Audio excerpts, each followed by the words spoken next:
Welcome to the designs lab. तो आज हम सीखेंगे कोरल ड्रॉ। और कोरल ड्रॉ सीखने से पहले मैं आपको कुछ बेसिक डिटेल्स बता देता हूँ, कुछ फाइल फॉर्मेट्स और पिक्सेल्स, वेक्टर्स, कलर्स क्या होते हैं।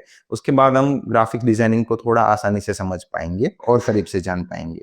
तो ग्राफिक डिजाइन मतलब ये नहीं होता कि आप कुछ भी कलर्स डाल दो, कुछ भी फॉन्ट्स डाल दिए तो ग्राफिक्स बन गया। उसके लिए हमें कुछ रूल्स फॉलो करने पड़ते हैं, उसके लिए कुछ थोड़ी समझ होनी चाहिए।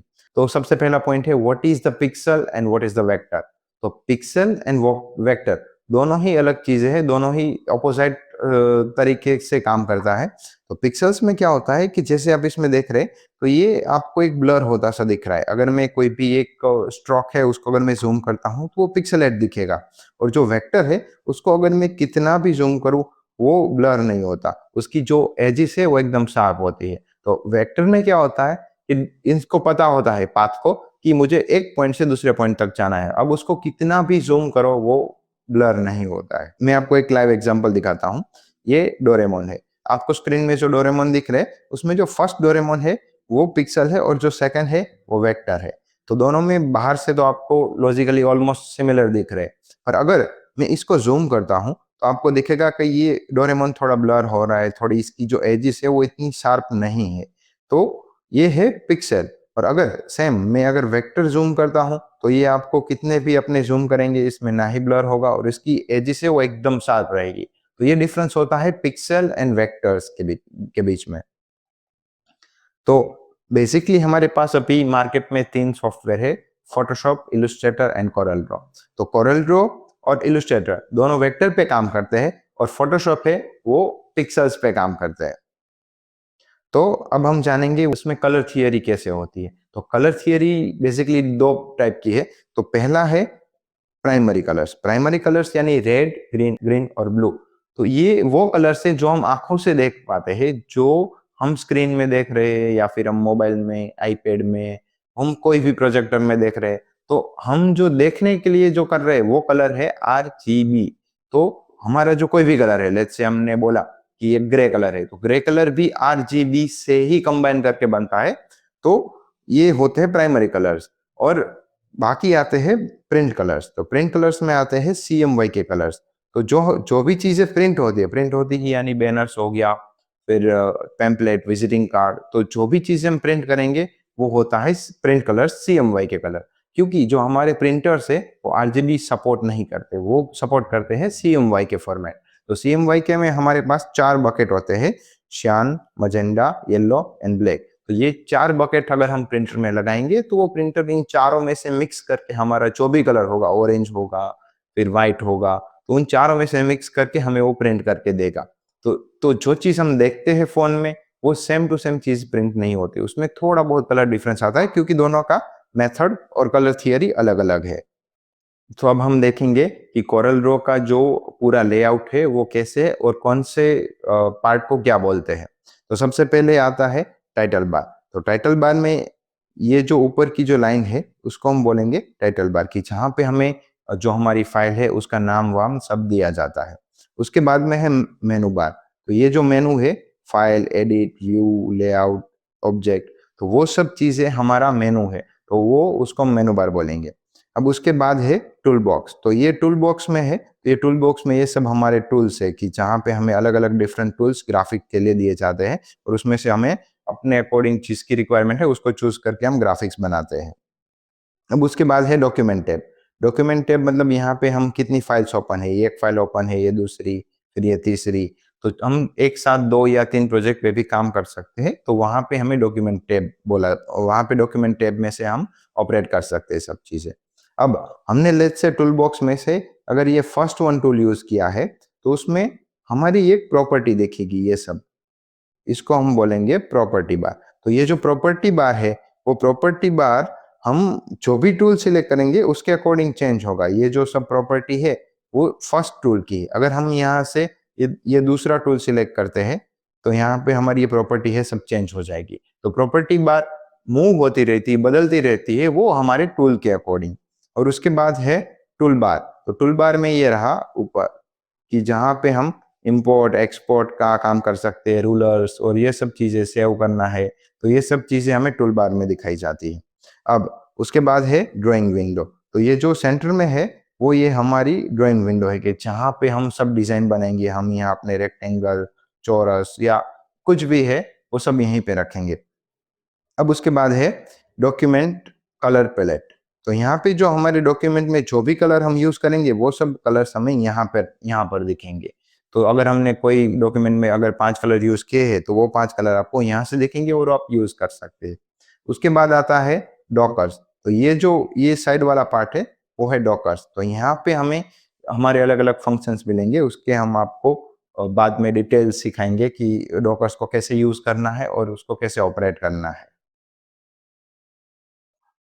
अब उसके बाद आता है कुछ शॉर्टकट्स और कुछ नाम। तो सबसे पहले अपने लेंगे डीपीआई, तो डॉट्स पर इंच। डीपीआई का फुल फॉर्म है डॉट्स पर इंच।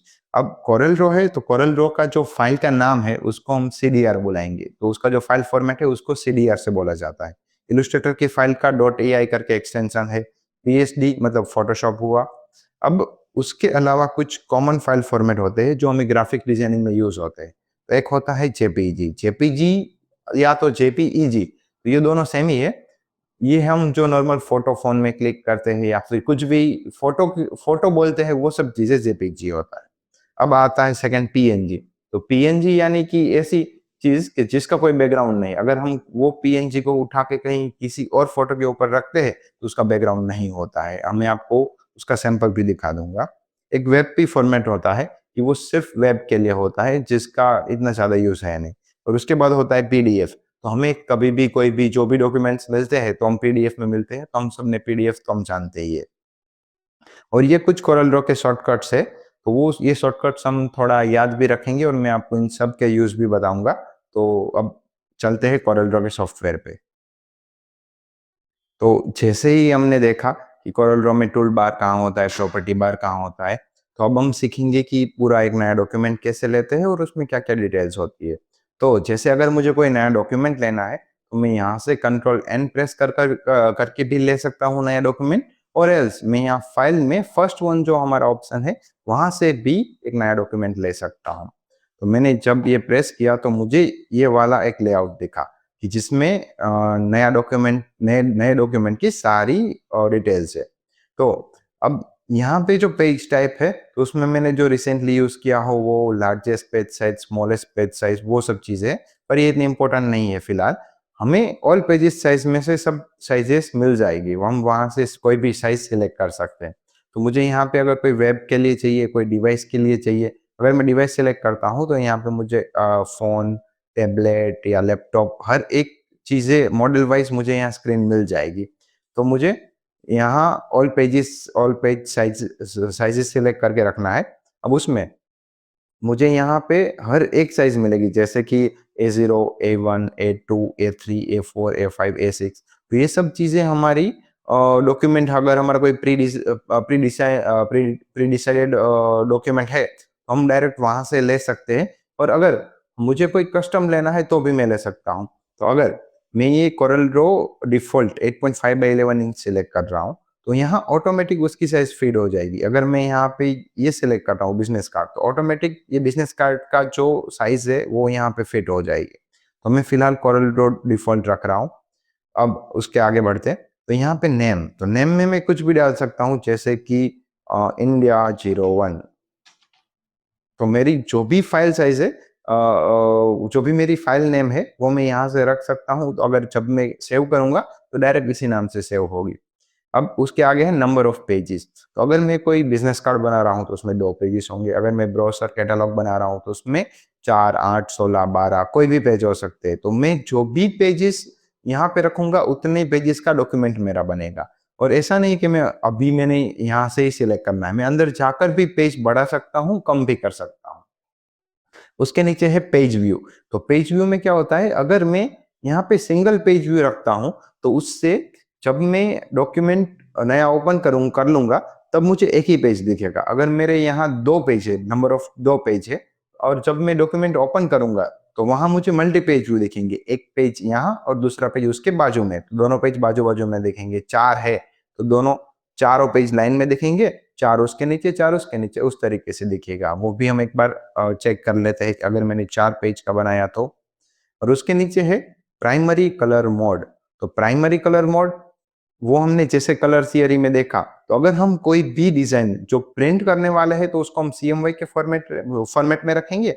अगर हम प्रिंट नहीं कर रहे हैं, तो उसको हम आरजीबी फॉर्मेट में रखेंगे। तो अगर कोई सोशल मीडिया के लिए पोस्ट बना रहे हैं, कुछ बैनर ऐसा है, तो वो प्रिंट के लिए जाएगा, तो वो सीएमवाई के में बनेगा। या सोशल मीडिया का काम है, स्क्रीन में देखने वाला काम है, इन्विटेशन हो गया, वो सब हम आरजीबी में बनाएँगे। अब उसके नीचे है डायमेंशंस। डायमेंशंस में आप यहाँ पे इंचेस की जगह पे फुट, डॉट्स या पॉइंट्स या सेंटीमीटर, मिलीमीटर, किलोमीटर कुछ भी सिलेक्ट कर सकते हैं।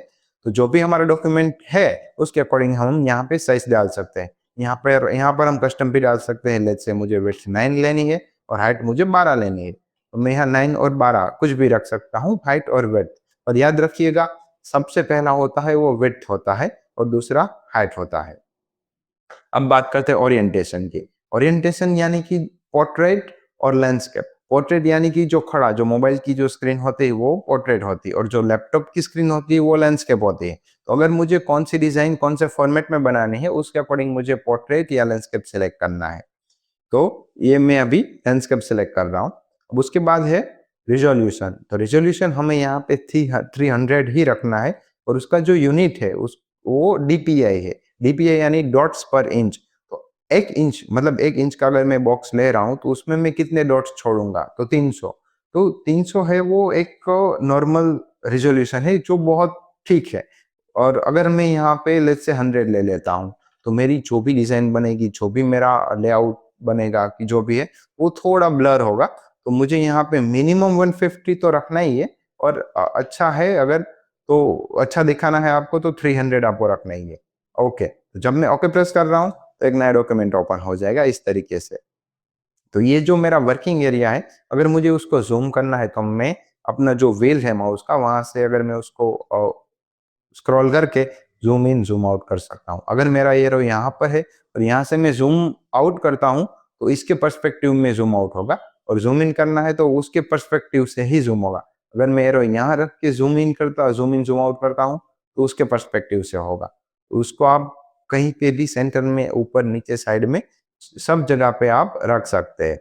तो अब सबसे पहले मैं क्या कर रहा हूँ, एक रेक्टेंगल ले रहा हूँ। तो मैं यहाँ से एक रेक्टेंगल टूल आपको दिखेगा, उसका शॉर्टकट है F6। तो वो आप F6 से भी ले सकते हैं और आप इसको क्लिक करके भी ले सकते हैं। तो हम अब एक छोटी-सी डिज़ाइन बना के देखते हैं। तो सबसे पहले मैं इसको आपको एक रेक्टेंगल की प्रॉपर्टी समझा देता हूँ। अब ये रेक्टेंगल टूल अगर मुझे ड्रॉ करना है, तो मुझे ड्रैग करके छोड़ देना है, तो मेरा रेक्टेंगल बन जाएगा ऐसा। तो मुझे जैसा भी चाहिए वैसा मैं बना के रख सकता हूँ। अभी मैंने होल्ड किया हुआ है क्लिक।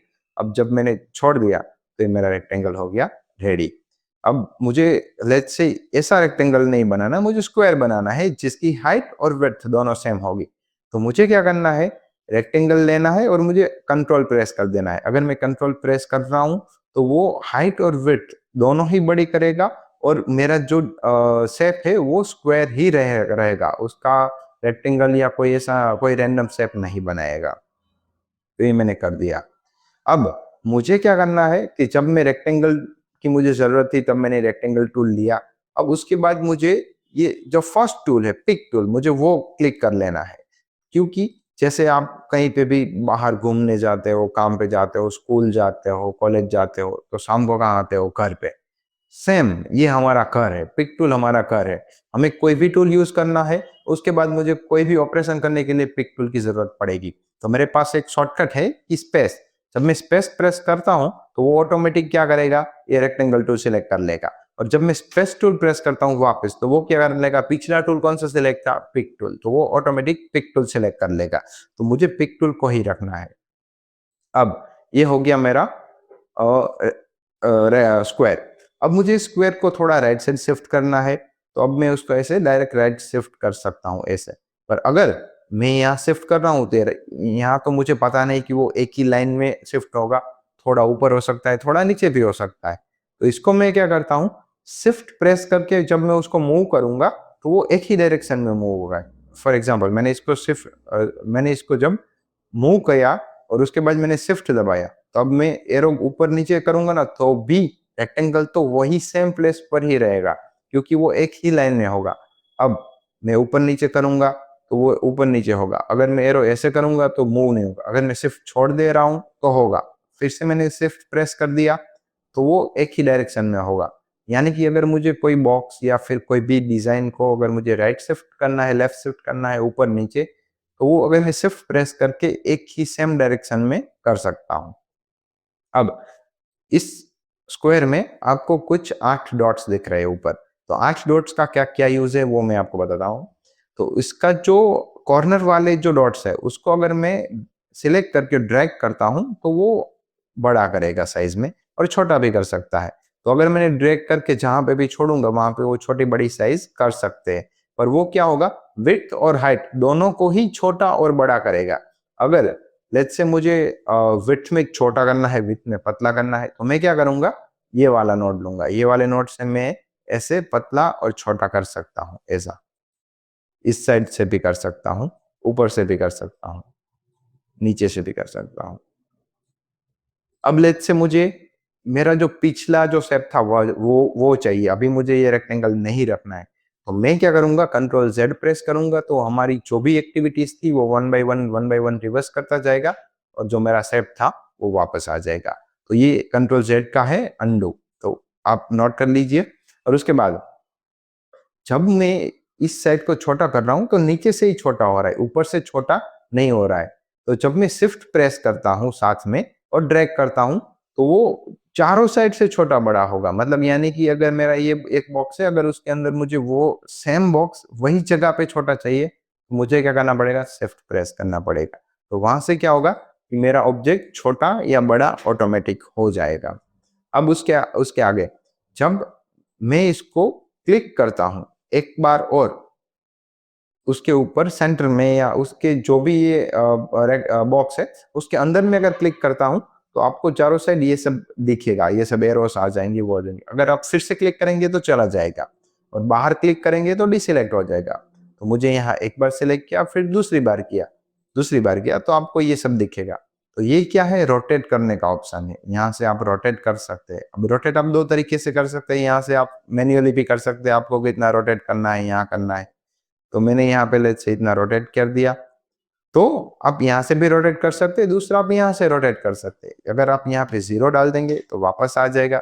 अब यहाँ पे 15 डाल देंगे आप डिग्री, तो यहाँ पे 15 डिग्री पे रोटेट हो जाएगा। अगर यहाँ पे आप 30 डालेंगे तो 30 पे रोटेट हो जाएगा।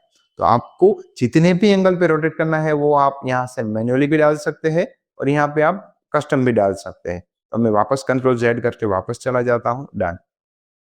अब मुझे इसको लेट्स से एक फिक्स एंगल में रोटेट करना है 15 डिग्री पे, फिर 15, 30, 45 ऐसा। तो मुझे उसके लिए यहाँ पे जाके कस्टम डालने की जरूरत नहीं। मैं क्या करूंगा, यहाँ से कंट्रोल प्रेस करके यहाँ से रोटेट करूंगा। तो अगर जब मैं कंट्रोल प्रेस करके रोटेट कर रहा हूँ तो वो एक फिक्स रोटेट में होगा। जैसे शिफ्ट से हम मूव करते थे ऑब्जेक्ट, उस टाइम पे कैसे एक ही डायरेक्शन में मूव हो रहा था, तो रोटेट में भी सेम है। मैं यहाँ बीच का रोटेट नहीं कर सकता। 15 डिग्री, 30 डिग्री, 45 डिग्री, तो ये 45 डिग्री पे रोटेट हो गया। यहाँ पे सेम उल्टा करेंगे तो भी हो जाएगा।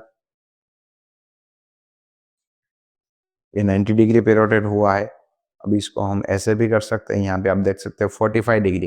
तो मैं कोई भी डिग्री पे रोटेट करना है तो मैं ऐसे रोटेट कर सकता हूँ और मेरे यहाँ से भी मैन्युअली भी कर सकता हूँ। अब देखते हैं स्क्यू। तो स्क्यू में क्या होता है कि जब मैं सिलेक्ट करके दूसरी बार उस कोई भी ऑब्जेक्ट के ऊपर क्लिक करूंगा तो वहां पे मुझे ये चारों साइड एक ये एरोस दिखेंगे। तो ये अगर एरोस को मैं ऐसे करता हूं तो मेरा जो शेप है वो स्ट्रेच हो जाएगा। फिर ऐसे भी हो सकता है, ऐसे भी हो सकता है, ऐसे भी हो सकता है, चारों साइड से हो सकता है। तो स्क्यू का ये यूज है। फॉर एग्जाम्पल जमीन पर जो टाइल्स पड़ी होती है, अगर मुझे वो टाइल्स टाइप कुछ शेप दिखाना है तो मैं उस तरीके से दिखा दूंगा कि ये कुछ जमीन पे कुछ टाइल्स पड़ी हो उस टाइप का दिख रहा है ना, कि कुछ कारपेट हो उस टाइप का दिख रहा है। तो इस टाइप का शेप बनाने के लिए आप स्क्यू का यूज कर सकते हैं।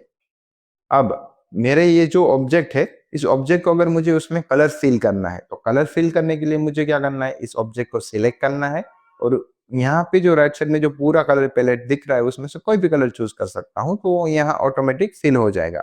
मैं ब्लू करता हूँ तो यहाँ ब्लू आ जाएगा, अगर मैं ऑरेंज करता हूँ तो ऑरेंज आ जाएगा। तो इस तरीके से मैं कोई भी ऑब्जेक्ट में कोई भी कलर फिल कर सकता हूँ। तो फिलहाल मैं क्या कर रहा हूँ, ये मुझे कोई भी ये ऑब्जेक्ट है उसको डिलीट करना है, तो उसको मैंने सिलेक्ट किया और उसको डिलीट कर सकता हूँ। अब ये जो मेरा स्क्वायर है उसको मुझे छोटा करना है, तो मैं कॉर्नर से छोटा करूँगा और यहीं पे मैं प्लेस कर रहा हूँ अभी। अब मुझे इस सेम ऑब्जेक्ट की दूसरी कॉपी चाहिए। तो दूसरी कॉपी के लिए मुझे क्या करना है, उसको सबसे पहले ड्रैग करना है। अब ड्रैग करेंगे तो ऊपर-नीचे होगा। मुझे एग्ज़ैक्ट बाजू में चाहिए तो मैं शिफ्ट प्रेस करूँगा, तो वो बाजू में ही कॉपी होगा। अब मुझे क्लिक नहीं छोड़ना है, उसके पहले मुझे राइट क्लिक प्रेस करना है। तो अगर मैं किसी ऑब्जेक्ट को ड्रैग करके राइट क्लिक प्रेस करता हूँ, तो वो ऑब्जेक्ट की कॉपी वहाँ पे पेस्ट हो जाएगी, वो भी एक फिक्स डिस्टेंस पे जितना आप चाहते हो। अब मैं ये चाहता हूँ कि ये जो मैंने ऑब्जेक्ट डुप्लीकेट लिया, वो आगे तक मुझे और डुप्लीकेट लेना है। अब मुझे बार-बार इसे करने की ज़रूरत नहीं है, मुझे कंट्रोल आर प्रेस करना है। कंट्रोल आर मतलब रिपीट। तो जब मैं कंट्रोल आर प्रेस करता हूँ, तो मेरा जो लास्ट स्टेप था, लास्ट स्टेप यानी कि मैंने जो जो लास्ट मेरा रेक्टेंगल था, वो मैंने कॉपी किया था और कितनी डिस्टेंस पे कॉपी किया था, वो सेम वो रिपीट करता रहेगा उतने टाइम, जितने टाइम मैं प्रेस करता रहूँगा। अब फॉर एग्ज़ाम्पल मैं ये दूसरा एक ले लेता हूँ यहाँ पे कॉपी। अब मैं क्या कर रहा हूँ, इसको कॉपी नहीं कर रहा राइट क्लिक करके, मैं इसको बस थोड़ा-सा मूव कर रहा हूँ और कंट्रोल आर दबा रहा हूँ। कंट्रोल आर यानी रिपीट। तो क्या करेगा वो? ऑब्जेक्ट को मूव करता रहेगा, क्योंकि मेरा जो लास्ट स्टेप था वो क्या था? ऑब्जेक्ट को मूव करना था, रिपीट करना, उसको कॉपी करके रिपीट करना नहीं था। मैंने सिर्फ मूव किया था, तो वो मूव होता रहेगा। अगर मैंने उसको डुप्लीकेट किया है, तो वो डुप्लीकेट होते रहेंगे। तो अब दूसरा आगे देखते हैं। अब मुझे इस इन सबको सिलेक्ट करना है, तो मुझे इन सबको सिलेक्शन के अंदर लेना है, तो बोथ में सिलेक्ट हो जाएँगे। लेट्स से मुझे बीच के ही कुछ चाहिए, तो मैं जितने भी सिलेक्शन के अंदर लूँगा, उतने सिलेक्ट हो जाएँगे। अब मैं इसको मूव करूँगा तो ये 4 मूव होंगे। पर मुझे तो ऐसा चाहिए कि ये सब एक साथ मूव हो, तो उसके लिए मुझे इन सबको क्या करना पड़ेगा? ग्रुप करना पड़ेगा। अगर मैं ग्रुप करूँगा, तो ये सब ऐसे एक से एक साथ मूव होंगे। तो मुझे क्या करना है, सबको सिलेक्ट करना है और कंट्रोल जी प्रेस करना है। उसका शॉर्टकट है कंट्रोल जी। कंट्रोल जी मतलब ग्रुप। तो अगर मैंने जब इसको ग्रुप किया, तो अब मैं किसी एक को भी मूव करता हूँ, तो एक साथ सब मूव होंगे। मुझे इन सबको अनग्रुप करना है, तो मुझे अनग्रुप करना है, तो मुझे प्रेस करना पड़ेगा कंट्रोल यू। कंट्रोल यू यानी कि अनग्रुप। तो अब जब मैं किसी एक को मूव करता हूँ, तो वो अनग्रुप हो जाएगा, ऐसा देखिए। तो अब मैं इसको वापस से ग्रुप कर देता हूँ, कंट्रोल जी। अब मुझे एक पैटर्न बनानी है, तो मैं क्या करता हूँ, इन सेम स्क्वायर्स को शिफ्ट प्रेस करके थोड़ा-सा नीचे लेकर राइट क्लिक प्रेस कर देता हूँ। तो उससे क्या हो गया कि मेरे जो ऑब्जेक्ट थे वो नीचे भी आ गए प्लस कॉपी भी हो गए। तो एक साथ मेरे 2 मूव हो रहे। अब जब मैं कंट्रोल आर प्रेस करके रिपीट करूँगा, तो दोनों मूव रिपीट होते जाएँगे। Repeat, repeat, repeat, repeat, repeat, repeat. तो अब ये देखिए, हमारी पैटर्न ऐसे रेडी हो गई। तो ये कैसे हुआ कि हमारा जो रिपीट का टूल था, वो जो लास्ट स्टेप था उसको हमने रिपीट कर दिया, तो डायरेक्टली ये हमारी पैटर्न हो गई। तो अगर मैं एक स्क्वायर रखता तो मेरा बहुत टाइम जाता। उस जगह पे हम क्या करेंगे, इस टाइप की रिपीटेटिव पैटर्न में कंट्रोल आर प्रेस करके रिपीट करके ही पैटर्न बनाएँगे। तो इससे आगे का हम देखेंगे नेक्स्ट वाले लेक्चर में। तो फिलहाल आप इस पैटर्न या और इसके सिमिलर आपको कुछ और अच्छी पैटर्न दिखती है, तो इसकी आप प्रैक्टिस कर सकते हैं। Thank you.